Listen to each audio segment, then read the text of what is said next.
घाई भन्ने को हो हाम्रो यो घाई होइन न त्यसले जे भन्नु त्यही हो घाइसँग मतलब छैन त्यसमा तपाईँको कानुनको किताबहरू के तपाईँ बाहिरको के पनि पढ्नुहुन्न हाम्रो अधिकारी हाम्रो कानुन ब्ल्याक ल भन्ने के ब्ल्याक भन्ने हेर्नुहुन्न मलाई थाहा छ यो घाई बारम्बार नेपाल आइरहेको छ र यो घाइका बुद्धिमा चलेर घाइको कुरा होइन त्यहाँ धेरै केका लागि घाइ आएको छ त तपाईँ बुझ्नुहोस् तपाईँ घाइको कुरा छोडिदिनुहोस् घाइका कुरा भन्नुभयो तर प्राज्ञिक व्यक्तिहरूले गरेको अध्ययन अनुसन्धानको निष्कर्ष मेरो भनाइ हो नि समस्या के छ समाधान गरौँ हरेक मान्छेलाई अधिकार हुनुपर्छ तर मैले कुरा तर रोजगारीका हक शिक्षाका हक बाँच्ने हक सम्पत्ति आर्जन गर्ने हक तर राज्यको घर होइन वकालत गर्दाखेरि विदेशीले लेखेको अरू संसारमा भएको अनुभवहरू घाइवाला नजिरहरू केही पनि घाइवाला चाहिँ घाइले त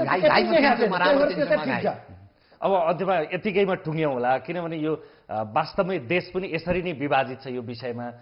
अरू 1-2 वर्ष विभाजितको कारण त तपाईँहरू दुईटाले गर्दा विभाजित होइन होइन त्यो उहाँले देख्दा तपाईँ भन्नु होला तपाईँले देख्दा तपाईँ देख्नु होला कृपया मलाई चाहिँ नमुझ्दिनु होला होइन तर तपाईँ भनेको तपाईँले व्यक्तिगत रूपमा भने होइन मेरो जातिलाई तपाईँ त पत्रकारको रूपमा सोध्ने बेला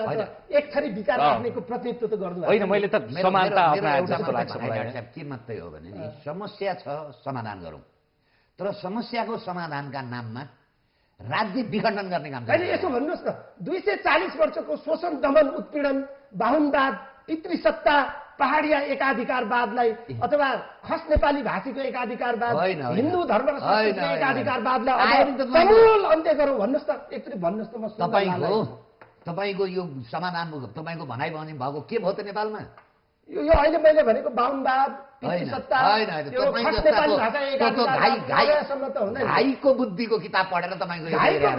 घाइको बुद्धि घाइ किन आउँछन् नेपालमा त पनि मलाई थाहा छ तपाईँलाई थाहा हुने भने त नेपाल टुक्र्याउन आउँछ नि त उनीहरूको त उद्देश्य छ टुक्र्याउने धेरैचोटि कोसिस भयो खम्पा विद्रोहबाट भयो घाइको प्रसङ्गको कुरा गरे उनले गरेको जुन प्राज्ञिक हाम्रो नेपाल र नेपालीको वस्तुगतमा जाउँ न विदेशी किताब पढेर किन तपाईँ संसारको अलग कुरा यहाँका कुरा अमेरिका हाम्रो लेखेका परिषदमा अमेरिका लाग्छ किताब के पनि पढ्नुहुन्न हाम्रो कुरा छ भने हामी पढ्नुहुन्न विदेशी के पनि पढ्नुहुन्न त्यही भएर संसारका कुरा ल्याएर यहाँ तपाईँहरू भद्रगोल गर्छ तपाईँ नजिरहरू के गर्दैन ठिक छ हामी यही बहसको बीचमा कार्यक्रम टुङ्ग्यौँ होला यो डिस्कोर्स जारी नै रहोस् संविधान कार्यक्रम पावर आजलाई यति नै अर्को साता यस्तै समसामयिक विषय र विषयसँग सम्बन्धित अतिथिका साथ पुनः उपस्थित हुने नै छौँ खबरभित्रको खबरका लागि हेर्दै रहनुहोला एभेन्यूज टेलिभिजन नमस्कार।